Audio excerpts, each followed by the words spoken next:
दोस्तों, अपना प्यारा भारत आने वाले 5 सालों में 17,000 नए नॉन एसी कोच को बनाने की प्लानिंग कर रहा है। अभी हाल ही में लोकसभा का जो मानसून सत्र चल रहा है, वहां पर रेल मंत्री अश्विनी वैष्णव के द्वारा इसका घोषणा किया गया, जहां पर रेल मंत्री ने लोकसभा में एक प्रश्न के उत्तर में कहा कि समान डिब्बों की अधिक उपलब्धता के कारण समान और अनारक्षित डिब्बों में यात्रा करने वाले यात्रियों की संख्या में वृद्धि हुई है। तो आज के इस वीडियो में हम लोग जानेंगे कि भारत क्यों 17,000 गैर वातानुकूलित समान और स्लीपर कोचों को बनाने जा रहा है। इससे कितने नए ट्रेन बनकर के तैयार होंगे? क्या ये सारे ट्रेन सिर्फ भारत को मिलेंगे या इसको विदेशों में भी एक्सपोर्ट किया जाएगा? इतने ट्रेन बनने के बाद क्या हमारी वेटिंग लिस्ट कम हो जाएगी या भारत को और भी अधिक ट्रेन बनाने की जरूरत है? क्या भारत 5 साल में इतना आंकड़ा इस टारगेट को अचीव कर पाएगा? आखिर भारत ने बीते 8-9 साल में रेलवे के क्षेत्र में कितना विकास किया है, इस पर भी फोकस करेंगे। आने वाले 5 सालों में रेलवे का क्या टारगेट है, उस पर भी फोकस करेंगे। बुलेट ट्रेन को लेकर के क्या प्लानिंग है, उस पर भी बात करेंगे। तो वीडियो काफी मजेदार होने वाला है, वीडियो को लास्ट तक जरूर देखिएगा। आइए लेट नहीं करते हुए स्टार्ट करते हैं आज का ये वीडियो। नमस्कार and welcome to all India project. मैं हूं विकास।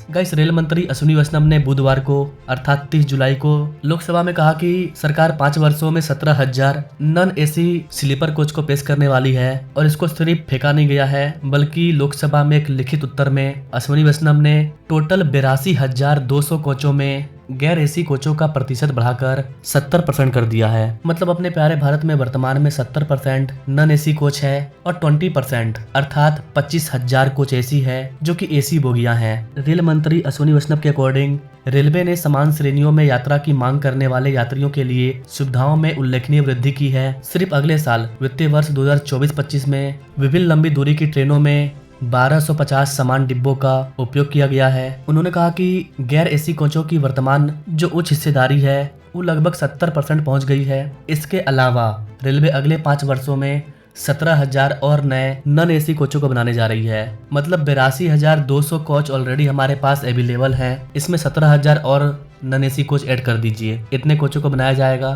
ताकि भारत की जो बढ़ती जनसंख्या है, ट्रेनों में जो ट्रैफिक है, उसको कम किया जा सके। समान डिब्बों में अधिक उपलब्धता के कारण समान और अनारक्षित डिब्बों में यात्रा करने वाले यात्रियों की संख्या में वृद्धि हुई है। जितना हाई क्लास कोच होता है, जितना हाई क्लास ट्रेन है, उनमें सफर करने वाले लोगों की संख्या में उतनी वृद्धि नहीं होती है जितना नॉर्मल नॉन एसी ट्रेनों में जो आम पब्लिक का सफर करती है उसकी संख्या में काफी ज्यादा वृद्धि होती है। पिछले 7 वर्षों में 2018-19 से लेकर के 2024-25 के दौरान भारतीय रेलवे में टोटल 4,193 करोड़ यात्रियों ने यात्रा की है। प्रतिदिन चलने वाली ट्रेनों की औसत संख्या 2019-20 में 13,170 ट्रेनों से बढ़ करके 2024-25 में 13,940 ट्रेनें हो गई है और आने वाले 5 साल में ये आंकड़ा और भी बढ़ जाएगा। मे भी ये 14,000 को क्रॉस कर जाए। हालांकि ट्रेनों की संख्या में और अधिक वृद्धि होती, बट कोविड-19 जब आया, कोविड-19 के काल में दोनों वर्षों 2020-21 और 2021-22 में इनके दौरान क्रमशः 99 करोड़ से लेकर के 275 करोड़ यात्रियों ने समान अनारक्षित डिब्बों में यात्रा की। उसके बाद 2022-23 में ये बढ़ करके डायरेक्ट डबल हो गया, 550 करोड़ से प्लस। फाइनेंशियल ईयर 2024-25 में 650 करोड़ पार। इस तरह से लोग इंडियन रेलवे में सफर कर रहे हैं, अर्थात इंडियन रेलवे में सफर करने वाले यात्रियों की संख्या लगातार बढ़ रही है।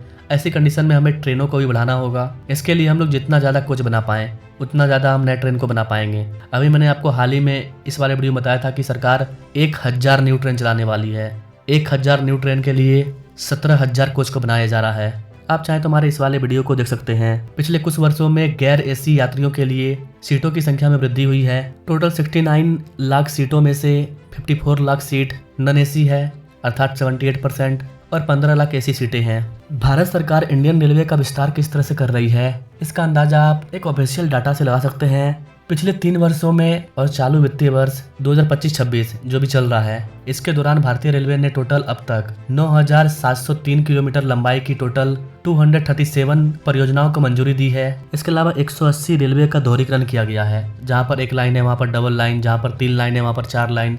इस तरह के टोटल 237 परियोजनाओं को मंजूरी मिली है, जिसका कॉस्ट 1,90,333 करोड़ रुपया है। This is the very big amount. इस तरह से डेवलपमेंट हो रहा है। अगर अभी भी ये आपको समझ में नहीं आ रहा है कि किस तरह से डेवलपमेंट हो रहा है, तो आप इसको इस तरह से समझिए। अभी जो वर्तमान गवर्नमेंट है बीजेपी गवर्नमेंट, इसके पहले 2014 के पहले 10 साल कांग्रेस की गवर्नमेंट थी। कांग्रेस के कार्यकाल में 2009 से लेकर के 2014 के बीच में 7,593 किलोमीटर नए ट्रैक को बिछाया गया था। 7,599, मान लीजिए 7,600 किलोमीटर, जहां पर हर दिन मात्र 4.2 किलोमीटर रेलवे ट्रैक को बिछाया जाता था। लेकिन नई गवर्नमेंट आने के बाद 2014 से लेकर के 2025 तक में टोटल 34,428 किलोमीटर तक नए ट्रैक को स्वीकृत किया गया है। तो आप देख सकते हैं कितना का गैप है, कहाँ 7,500 किलोमीटर और कहाँ 34,500 किलोमीटर। टाइम सेम है, 10 साल उनको भी मिला था, 10 साल इनको भी मिला था। और इस तरह का चेंज आपको हर क्षेत्र में देखने को मिलेगा, चाहे आप एक्सप्रेसवे की बात कीजिए, एयरपोर्ट की बात कीजिए। एक्सप्रेसवे में तो हर दिन हम लोग अब 100 किलोमीटर नए राजमार्ग को बना रहे हैं, हर दिन। ये टारगेट के साथ भारत सरकार काम कर रही है। I would like to also point out, Honorable Speaker Sir, Honorable Prime Minister Shri Narendra Modi ji's government is committed to the welfare of middle classes and low income families. Over the last few years, so many steps have been taken which are basically for the welfare of the low income families. I will give some examples here. The number of general class coaches which are basically availed by the low income families has substantially increased in the last few years. Today, out of the total 82,000 coaches, about 70% coaches are general class and non-AC coaches. Out of the 69 lakh seats, almost 78% seats are basically non-AC and general class seats. We have taken up a program of manufacturing 17,000 general and non-AC coaches. We have also started Amrit Bharat Express. प्रधानमंत्री जी का low income families के लिए जो vision है, Amrit Bharat express एक ऐसी train है जो एकदम लो कॉस्ट पे वर्ल्ड क्लास सर्विसेज प्रोवाइड करती है। इसमें 11 जनरल क्लास कोच है, 8 स्लीपर क्लास कोच है। प्रैक्टिकली इस ट्रेन में जो वर्ल्ड की बेस्ट ट्रेन्स होती है उसके फीचर्स इसमें है। Jerk free semi automatic couplers, जिसमें बिल्कुल भी जर्क नहीं आए चलने के दौरान। क्रैश वर्दी features better, EP assisted braking system, fire suppression एकदम मॉडर्न, नए डिज़ाइन के टॉयलेट्स, सीसीटीवी कैमरास कोचेज़ और लगेज रूम में, एक अर्गोनॉमिकली डिज़ाइंड लैडर जिससे चढ़ना आसान हो, ए और सी टाइप के mobile charging units, LED fittings, charging sockets, emergency talk back system, pantry, fully sealed gangways. तो ये प्रधानमंत्री श्री नरेंद्र मोदी जी का स्पष्ट कमिटमेंट है मिडिल क्लासेस के लिए, लो इनकम के लिए।